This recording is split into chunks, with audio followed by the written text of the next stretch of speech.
Hello. हाँ जी बेटा। Good morning all of you.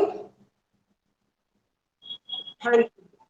सब सबसे पहली बात, अगर मैंने पढ़ाना स्टार्ट कर दिया उस समय आप म्यूट कर सकते हो, लेकिन बी अटेंटिव। आप उस समय ये देखो कि मैडम मुझसे कुछ पूछ रही है या मेरा नाम ले रही है, बार बार रुक रही है, तो वो कुछ कहना चाहते होंगे, कुछ पूछना चाहते होंगे। उस समय म्यूट करके मत बैठो। बेटर ये होगा कि आप जब भी क्लास लेते हो ना, किसी एक अलग रूम में बैठो जहां कोई किसी भी तरह की डिस्टरबेंस नहीं हो।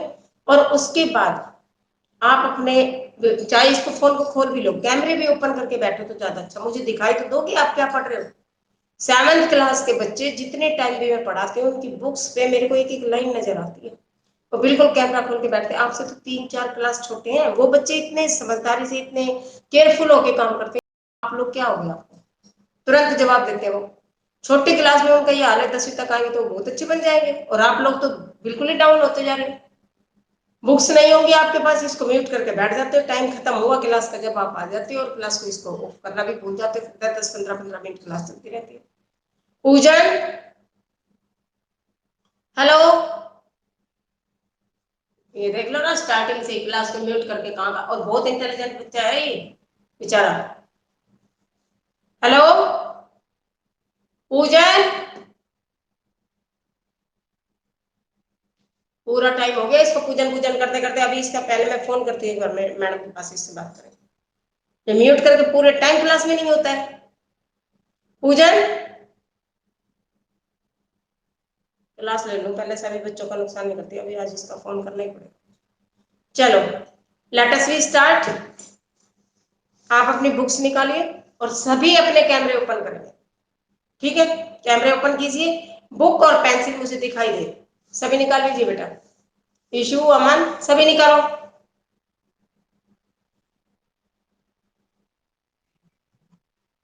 फिर कैसे पढ़ रहे हो बिना बुक के आप लोग? कैसे पढ़ रहे हो आप लोग? 2 महीने हो गए स्टडी स्टार्ट हुए, क्लासेस लगते हुए, क्या बुक नहीं परचेज हुई अभी तक? स्कूल खुला है, स्कूल से जाके अपनी बुक ले आओ। कोशिश करोगे तो सारी चीजें मिलेंगी। अगर घर में बैठे हो तो कोई आपको बेटा देने थोड़ी आएगा। आपकी परेशानी उसको खुद से सुलझाओ। जिनके पास बुक है अपनी बुक निकालो, सभी दिखाओ। इशू, मुझे बुक दिखाओ बेटा।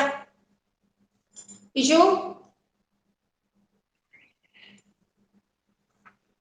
और ये कौन है? शिवानी।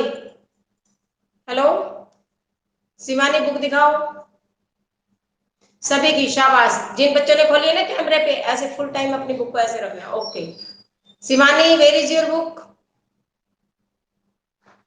शिवानी, मुझे सुन रही हो आप? नहीं है इसके पास। अनुज, बुक नहीं है आपके पास? हाँ, सीधी करे इसको। पूजन, इससे पूजन।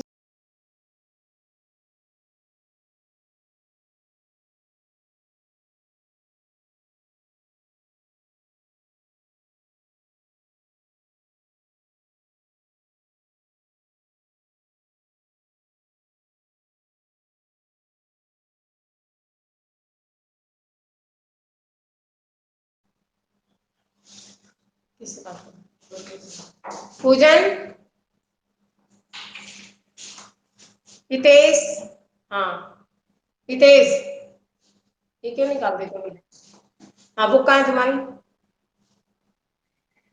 अच्छा, ये जो बच्चे आज कह रहे हैं ना नहीं है, ये कल अपनी बुक अरेंज करके बैठना बेटा कल से। प्रेरणा, है बुक?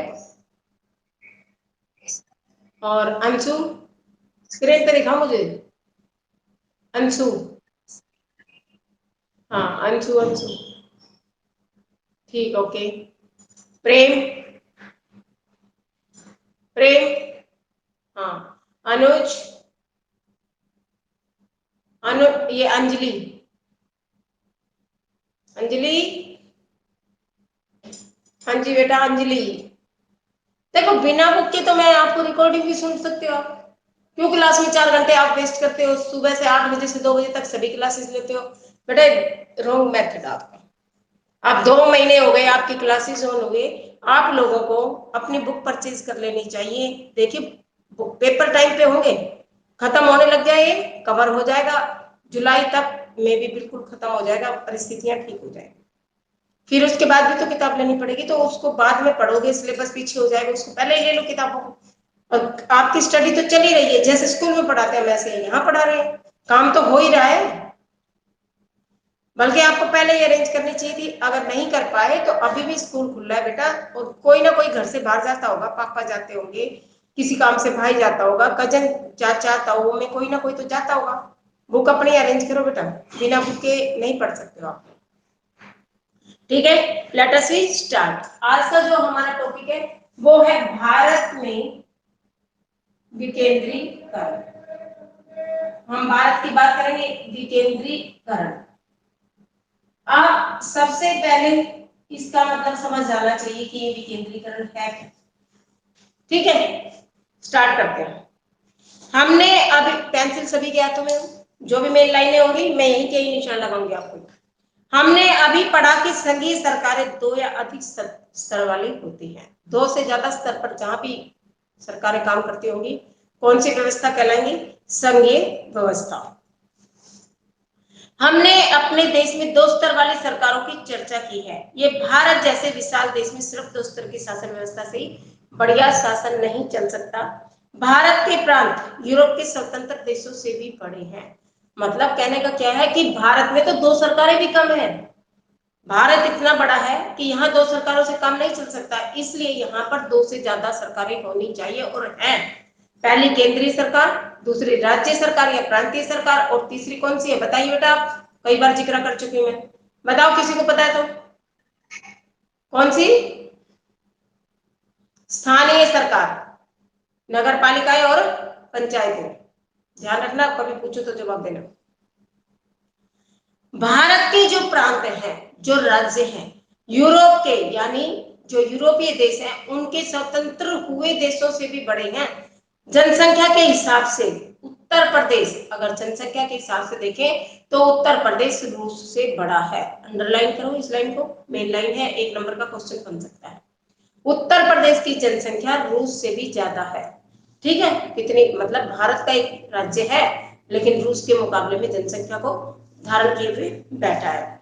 महाराष्ट्र लगभग जर्मनी के बराबर है। महाराष्ट्र किसके बराबर है? जर्मनी के। जर्मनी और महाराष्ट्र एक जैसे हैं। ठीक है, भारत के अनेक राज्य खुद भी अंदरूनी तौर पर विविधताओं से भरे हुए हैं। भारत के जो खुद के राज्य हैं उनमें भी विविधताएं हैं। कोई राज्य जनसंख्या के आधार पर बड़ा है, कोई क्षेत्रफल के आधार पर बड़ा है। इस प्रकार इन राज्यों में भी सत्ता को बांटने की जरूरत है। जहां पर ज्यादा जनसंख्या है वहां पर ज्यादा डिमांड्स होंगी, खाने पीने की भी, काम की भी, रोजगार की भी, शिक्षा भी उन लोगों को सबको चाहिए, तो वहां भी ज्यादा सुधार की आवश्यकता है। जहां पर जो पिछड़े हुए इलाके हैं, इलिटरेट इलाके हैं, वहां पर भी ज्यादा जरूरत होगी। तो यहाँ मतलब इन राज्यों में सत्ता को बांटना जरूरी हो गया कि एक अकेली सरकार इतने राज्यों का कार्यभार अकेले नहीं चला सकती। इसलिए जगह जगह पर सही ढंग से शासन व्यवस्था चले और सबका काम, सबको सामाजिक न्याय मिले, आर्थिक समानता मिले और सब एक गौरव के साथ जिए। तो ऐसी व्यवस्था तभी कायम हो सकती है जब प्रॉपर हर राज्य में हर नागरिक को, तो चलो पॉसिबल नहीं है, एक एक व्यक्ति को तो नहीं देखा जा सकता, लेकिन मोटे तौर पर 50% आबादी को तो हम लेकर चले ही, जिसमें भारत में संघीय सत्ता की साझेदारी 3 स्तरों पर करने की जरूरत है। तीसरा स्तर स्थानीय सरकारों का है। किसी बच्चे ने मुझसे अभी 2-3 दिन पहले पूछा था, मैडम सूची वाला चैप्टर कब पढ़ाओगे टॉपिक? वो आ जाएगा, ठीक है, हो सकता है आ जाए, अगर वहां तक नहीं पहुंचे तो कल आ जाएगा। और सरकारों के जो स्थानीय सरकारें हैं वो आज टॉपिक चलेगा, बहुत इंपॉर्टेंट टॉपिक है। आज आप गांव में रहते हो तो ग्राम पंचायतों के बारे में आपको पता लगेगा, जो नगरों में रहते हैं उनको नगर पालिकाओं के बारे में। भारत में सत्ता के विकेंद्रीकरण के पीछे एक तर्क दिया गया, इसके फलस्वरूप 3 स्तरों की सरकार का संघीय ढांचा सामने आया। यानी वो भी संघीय ढांचा है, जहां पर 2 सरकारें वो भी संघीय है, और जहां पर 3 सरकारें वो भी संघीय है। ये ध्यान रखना है, जहां पर एक सरकार है वो संघीय नहीं है, वो एकात्मक शासन व्यवस्था है। संघीय शासन व्यवस्था जहां दो सरकारें होंगी या जहां दो से ज्यादा सरकारें होंगी वहां पर संघीय शासन व्यवस्था कायम होती है। जब जिसमें तीसरे स्तर की सरकार हो, यानी स्थानीय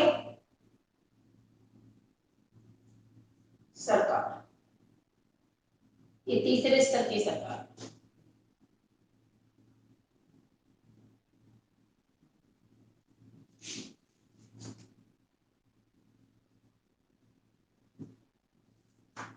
ठीक है,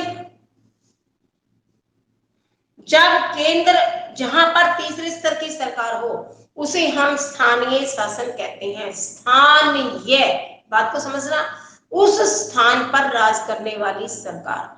मान लो अब केंद्र के लोग अगर उस स्थान पर आते हैं, किसी गांव की कोई समस्या उन लोगों को नहीं पता, जो वहीं की प्रॉपर सरकार होगी उसको पता है कि कहाँ रोड टूटा हुआ है, कहाँ धर्मशाला बनानी, कहाँ स्कूल नहीं है, कहाँ व्यवस्था नहीं है, क्योंकि वो वहां का रहने वाला है। तो उसको ये पता होता है कि कहां पर किस सुधार की जरूरत ज्यादा है, किस योजना को क्रियान्वित करने की जरूरत ज्यादा है। तो जहां पर खुद स्थान, उसी स्थान के लोग वहीं पर चुनकर राज करते हैं, वो स्थानीय शासन कहलाता है। चुनाव बिल्कुल वैसे ही होंगे जैसे सब जगह पर होते हैं, बस फर्क इतना है कि वो वहीं के वहीं पर चुनाव होंगे और वहीं के ही लोग होंगे और वहीं काम करेंगे। जब केंद्र और राज्य सरकार से शक्तियां लेकर स्थानीय सरकारों को दी जाती है तो इसे सत्ता का विकेंद्रीकरण कहते हैं। यानी कुछ शक्ति, अधिकार और काम किससे ले लिए? केंद्र सरकार से। देखो सबसे सर्वोच्च सरकार कौन सी है? केंद्र सरकार, पहले नंबर की। इसके कुछ अधिकार शक्तियां किसको दे दी? राज्य सरकारों, प्रांतीय सरकार। हमारी आप स्क्रीन सही आ रही है? हाँ जी। तो देखिए सबसे पहले नंबर की जो केंद्र सरकार है, जब संघीय ढांचा जिस देश में नहीं होता, सारी शक्तियां इस सरकार के पास होती है। सारे डिसीजन लेने का, सारे अधिकार, सारे जितने भी कार्य होते हैं वो सब इस सरकार के अधीन होते हैं। जब ये सरकार ज्यादा इस पर लगता है कि लोड पड़ रहा है और पूरे देश का काम अकेले एक सरकार नहीं संभाल सकती, इसलिए क्या किया जाता है कि इसके कुछ अधिकार और शक्तियां लेकर राज्य सरकार को दी जाती है। जैसे कि क्लास, अगर स्कूल में 3 सेक्शन है और पता लगता है कि बच्चों की पढ़ाई प्रॉपर नहीं हो रही, 40-40, 50-50 बच्चे एक सेक्शन में है, टीचर प्रॉपर पूरी तरह से सब पर ध्यान नहीं दे पा रहा है, तो क्या किया जाता है? फिर उसका एक सेक्शन और बनाया जाता है। तो इस क्यों? क्योंकि सभी बच्चों पर प्रॉपर ध्यान दिया जाए, सभी का एक सिस्टम बने, सभी के बारे में टीचर को भी पता हो और बच्चे को भी अपनी जो भी संतुष्टि क्लास से चाहिए वो हो। इसीलिए तो बांटा जाता है, नहीं तो 40-40, 50 बच्चे बैठे थे और काम हो रहा था। 100 बच्चे भी होते हैं किसी किसी जगह पर, पढ़ाया जाता है, लेकिन वो व्यवस्था नहीं बनती है, उस तरह से पढ़ाई नहीं हो पाती है जिस तरह से हम करवाना चाहते हैं। इसलिए व्यवस्था को बनाने के लिए कि प्रॉपर सब बच्चों पर ध्यान दिया जाए, हम 20-25-30 ज्यादा से ज्यादा की स्ट्रेंथ रखकर काम कराते हैं, ताकि सभी को हम देख सके, सभी की समस्याएं हमारे सामने आए और हम उसको क्लियर कर सके। इसी तरह से केंद्र सरकार होती है देश में। पहले एक केंद्र सरकार थी, इसको लगा कि बहुत ज्यादा वर्कलोड है, प्रत्येक नागरिक पर ध्यान नहीं दिया जा सकता, प्रत्येक राज्यों की समस्याओं को नहीं सुलझाया जा सकता, राज्य ज्यादा है, देश बहुत बड़ा है, आबादी बहुत ज्यादा है, इसलिए काम को थोड़ा हल्का किया है। इसने अपनी शक्तियां और अपने अधिकार किसको दे दिए? जो राज्य थे। पूरे देश पर जो शासन करती है वो है केंद्र सरकार, जो राज्यों पर शासन करती है वो होती है राज्य सरकार। अब राज्यों के सरकारों को ही राज्यों का काम दे दिया कि आप अपने लेवल से जो भी राज्य के अधिकार है, कार्य है, राज्य में शांति की व्यवस्था करना, पुलिस की व्यवस्था करना, वहां पर स्कूलों को संभालना, जो भी है उस राज्य के मुख्य अधिकारी को ये चीजें दे दी, ताकि केंद्र सरकार को अनेकों और भी काम होते हैं और इसकी कुछ शक्तियां, कुछ अधिकार लेकर राज्य सरकारों को दे दिए और राज्य सरकारों से कुछ अधिकार लेकर स्थानीय सरकारों को दे दिए।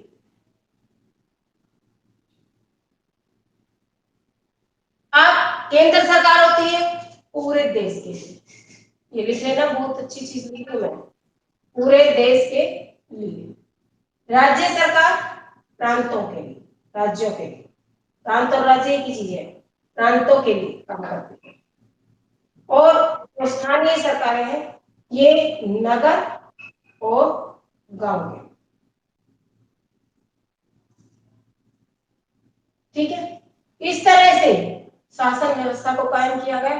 3 तरह की सरकार होने पर भी संघीय व्यवस्था कहलाता है। और विकेंद्रीकरण, जैसा कि आज का हमारा टॉपिक है, विकेंद्रीकरण किसे कहा जाता है, तो जब केंद्र और राज्य शक्तियों से, जब केंद्र से भी और राज्य से भी, दोनों से कुछ कुछ शक्तियां लेकर इसको दे दी स्थानीय सरकारों को। क्योंकि कुछ ऐसे काम है जो केंद्र सरकार एक स्थान पर जाकर नहीं कर सकती, तो उसकी वो शक्तियां किसको दे दी, उसी स्थान की सरकार को। इसी तरह से राज्य भी कोई छोटे नहीं है। आपको बताया ना मैंने, देखो यूरोप के कुछ देश हमारे राज्यों के बराबर हैं, तो उन राज्यों की जो काम है वो भी आसान नहीं है। तो उन राज्यों से भी कुछ ऐसी शक्तियां जिनको स्थानीय सरकारें अच्छी ढंग से कर सकती है, उनको दे दी। तो विकेंद्रीकरण सुनने में आपको नाम बहुत बड़ा लग रहा होगा, बहुत अजीब सा लग रहा होगा। एक बार दिमाग में बैठा लो, वी छोटी, वी बड़ी और विकेंद्री, द के नीचे ऐसे इसको लिखना है। क्योंकि जब ये क्वेश्चन आएगा तो कम से कम 5, 7, 10 बार उस क्वेश्चन में विकेंद्रीकरण लिखना पड़ेगा।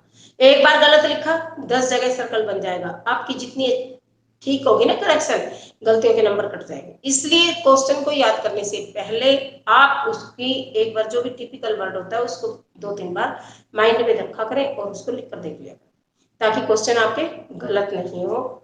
जहां भी आप लिखते हो वो आपकी मिस्टेक्स ना हो स्पेलिंग की मात्रा। ठीक है, आप समझ आ गया आपको विकेंद्रीकरण किसे कहते हैं, कि केंद्र से और राज्य से कुछ शक्तियां लेकर किसको देना, स्थानीय सरकार को, क्या कहलाता है, विकेंद्रीकरण। बहुत ईजी शब्दों में मैंने आपको बता दिया। उसके बाद हम देखते हैं क्यों किया गया ऐसा। एक सवाल उठता है कि केंद्र काम कर रहा था, कर लेता, राज्य भी कर दिया, फिर इसकी मदद को फिर स्थानीय सरकार को देने की क्या जरूरत पड़ गई। तो देखिए ये विकेंद्रीकरण के पीछे बुनियादी सोच ये है कि अनेक मुद्दों, अंडरलाइन कर लेना इसको, अनेक मुद्दों और समस्याओं का निपटारा स्थानीय स्तर पर ही बढ़िया ढंग से हो सकता है। यानी जो स्थान है उस स्थान पर की समस्याओं को उस स्थान की जो मुखिया है वही अच्छे ढंग से सुलझा सकता है। लोगों को अपने इलाकों की समझ बेहतर होती है। ये सारी सरकार के लाभ है। क्वेश्चन बनेगा, अंडरलाइन करते जाना बेटा। कैमरे जिनके पास बुक है वो सभी खोल के बैठे, और जिनके पास नहीं है वो रफ कॉपी में नोट करें। ठीक है बेटा, जिनके पास, अब बुक लेने तो एकदम से तो आपके पास अवेलेबल होगी नहीं, तो जिनके पास नहीं है वो लिखेंगे, जिनके पास है वो अंडरलाइन करेंगे। आप लिखिए कि विकेंद्रीकरण क्या है, जब केंद्र और राज्य सरकार से कुछ शक्तियां लेकर तीसरी सरकार यानी स्थानीय सरकार को दे दी जाए, आवंटित कर दी जाए, तो वो कहलाता है विकेंद्रीकरण। क्यों ऐसा किया गया, इसके फायदे क्या होंगे, क्यों किस वजह से ऐसा किया गया कि दोनों की शक्तियां लेकर तीसरी सरकार को दी गई। और क्वेश्चन ये भी बन सकता है कि विकेंद्रीकरण के लाभ बताइए। तो पहला लाभ क्या, यहां से अंडरलाइन कीजिए, अनेक से पहला पॉइंट डालते हैं, अनेक मुद्दों और समस्याओं का निपटारा स्थानीय स्तर पर ही बढ़िया ढंग से हो सकता है। लोगों को अपने इलाके की समस्याओं की बेहतर समझ होती है। लोगों को इस बात की भी अच्छी जानकारी होती है कि पैसा कहाँ खर्च किया जाए, बेहतर समझ होती है तब, पहला पॉइंट। दूसरा पॉइंट, यहां से लोगों को इस बात की भी अच्छी जानकारी होती है कि पैसा कहाँ खर्च किया जाए। उनको पता होता है कि सुधार की जरूरत कहाँ है, कौन सी धर्मशाला टूटी हुई है, कहाँ बच्चों का जो स्कूल है वो बिल्कुल खंडित हो चुका है उसको बनाने की जरूरत है, कहाँ पर रोड टूटे हुए, कहाँ पानी अच्छा नहीं है, कहाँ अस्पताल की फैसिलिटीज पूरी नहीं है। वहां के लोगों को पता होता है कि वो वहां रह रहे हैं तो उनकी नॉलेज नहीं है। इस बात की भी अच्छी जानकारी होती है कि पैसा कहाँ खर्च किया जाए, चीजों को अधिक कुशलता से उपयोग किस तरह से किया जाए। ठीक है, और तीसरा पॉइंट आप करोगे यहां से, स्थानीय स्तर पर लोगों को फैसले में सीधे भागीदार बनाना भी संभव हो जाता है।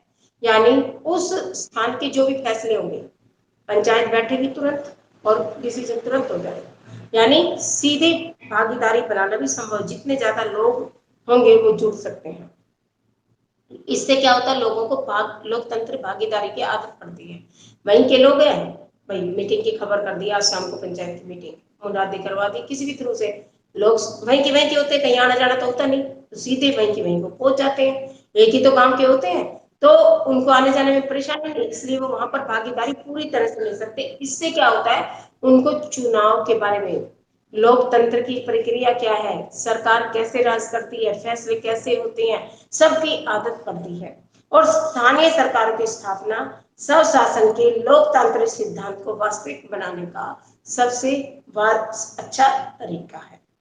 ये चौथा पॉइंट लगाना है यहाँ से, स्थानीय सरकारों की स्थापना, भारत में विकेंद्रीकरण के लाभ क्या है, ये आज आपका क्वेश्चन बन रहा था।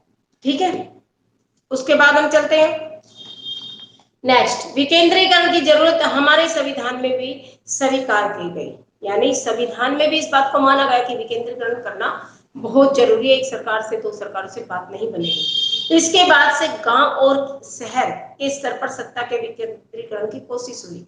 मैंने कहा पहले कोई भी प्रावधान बनता है उसके लिए बहुत सोचा जाता है, बहुत विचार विमर्श होते हैं कि अच्छा होगा, इसके परिणाम गलत होंगे, किस तरह से लोग इसको अपनाएंगे नहीं अपनाएंगे, लोगों की प्रतिक्रिया क्या होगी, कितने किस तरह से उसका सिस्टम बनाना पड़ेगा, क्या चुनाव प्रक्रिया होगी, बहुत सारी चीजें होती है जो सोची जाती हैं। उसके बाद विकेंद्रीकरण की कोशिश हुई, सभी राज्यों में गांव के स्तर पर, कौन सी गांव में हुई, गांव पंचायत, ग्रामीण स्तर पर, इसी का हिस्सा है ग्रामीण स्तर पर ग्राम पंचायत।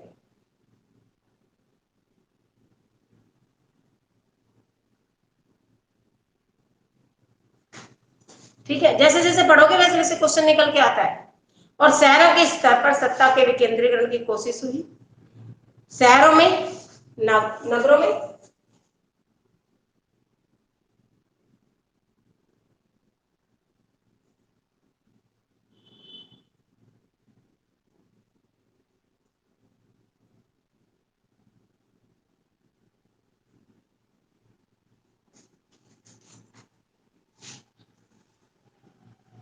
अब सोचा गया तो उस कार्य को अमल में भी लाया गया, ग्राम पंचायतें भी बनी और नगर पालिकाओं की स्थापना भी, राज्य सरकारों के सीधे नियंत्रण में रखा गया, यानी इनके ऊपर कंट्रोल राज्य सरकारों का होगा, ऐसा नहीं है कि ग्राम पंचायत बना दी तो वो सर्वे सर्वा हो गए। हाँ, राज्य की जो सरकारें हैं बिना बात हस्तक्षेप नहीं करेंगी, लेकिन नियंत्रण उन पर रहेगा। स्थानीय सरकारों के लिए नियमित ढंग से चुनाव भी नहीं कराए जाते थे पहले, अब होते हैं, अब हर 5 साल बाद होते हैं। इनके पास न तो अपना कोई अधिकार था न संसाधन, शुरू शुरू की बात है, जब ये स्थानीय सरकारें बनी थी तो राज्य सरकार के अधीन रहकर काम करती थी, कोई चुनाव नहीं होते थे, जैसे राज्य सरकार का आदेश होता था उस तरह से ये करते थे। उसके बाद प्रभावी ढंग से सत्ता का विकेंद्रीकरण नाम मात्र का हुआ था, यानी उस समय कर तो दिया तीसरे स्तर की सरकार, लेकिन बहुत अच्छा इसका प्रभाव नहीं निकल कर सामने आया। वास्तविक विकेंद्रीकरण की दिशा में एक बड़ा कदम कब उठाया गया, 1992, 92। हालांकि शुरू हो गई थी ये पहले ही, लेकिन सही मायने में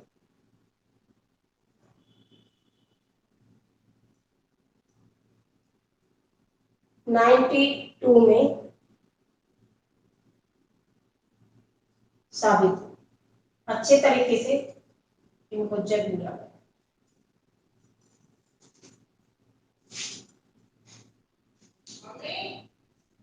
इस प्रकार प्रभावी ढंग से सत्ता का विकेंद्रीकरण नाम मात्र का हुआ। वास्तविक कदम 1992 में उठाया गया, संविधान में संशोधन हुआ और लोकतांत्रिक शासन व्यवस्था के इस तीसरे सरकार को अधिक प्रभावशाली बनाया गया।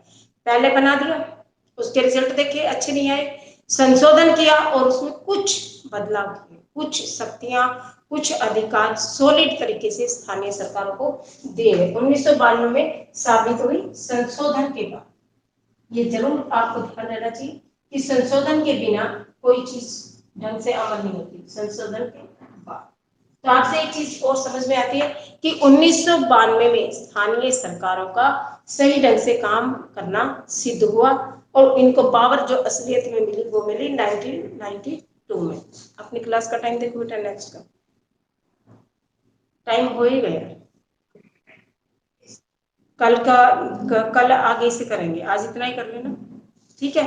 विकेंद्रीकरण के लाभ और इसकी संघीय व्यवस्था में कितनी तरह की सरकार होती है ये बताना है, ठीक है। क्योंकि अब मैं अगर स्टार्ट करती हूँ तो फिर ये अधूरा ही टॉपिक रहेगा, कल करेंगे इसको, कल हो ही जाएगा, लेसन खत्म ही हो जाएगा, ठीक है। इससे संबंधित जो भी क्वेश्चंस होंगे वहां से देख लेना, क्वेश्चंस में डेली भेज रहे हो आप, वहां से देख लिया करो और बुक की कोशिश करके अपने साथ लेके बैठा करो। जिनके पास नहीं होती और रफ कॉपी लेके बैठा करो, ऐसे नहीं मटर गश्ती करने भैया आए और चले और चले गए। अटेंडेंस को क्लिक करो बेटा और लीव आउट कर दो क्लास, टाइम हो गया आपका। और क्लास में ज्यादा देर तक कोई बच्चा नहीं रहेगा, जैसे ही आप लीव आउट कर दोगे उसके बाद मैं करूंगी। पूजन, हेलो, पूजन कहाँ है, इसको बोलो क्लास में आएगा एक बार, मुझे सामने आओ। चलिए छोड़ दीजिए आप क्लास, नेक्स्ट क्लास। शिवानी, सुबह आपने फोन किया था मुझे, हाँ ज्वाइन हो गए ना आप। इतने दिन से बेटा इतनी क्लासेज आपने मिस कर दी, उसका क्या करोगे? इतनी केयरलेस हो सकती है 10वीं के बच्चों में। चलिए लीव आउट करो जल्दी से और ऑन टाइम हो जाया करो, बहुत बहुत देर 5-5 7 7 मिनट बाद आते हो, आपका ही नुकसान हो रहा है। हाँ जी, हैव ए नाइस डे बेटा, सी यू टुमारो।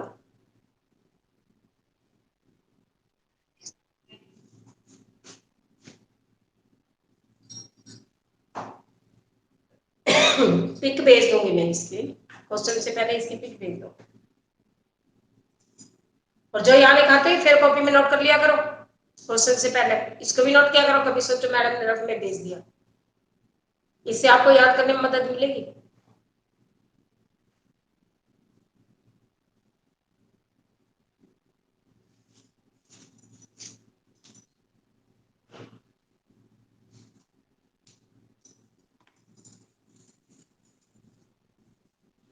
कॉपी कर लिया?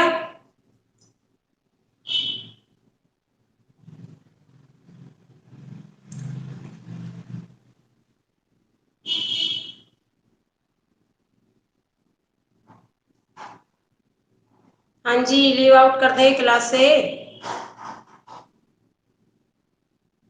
ये तो साथ साथ लिख पाते रहते, मैं जब भी लिख लिया करो।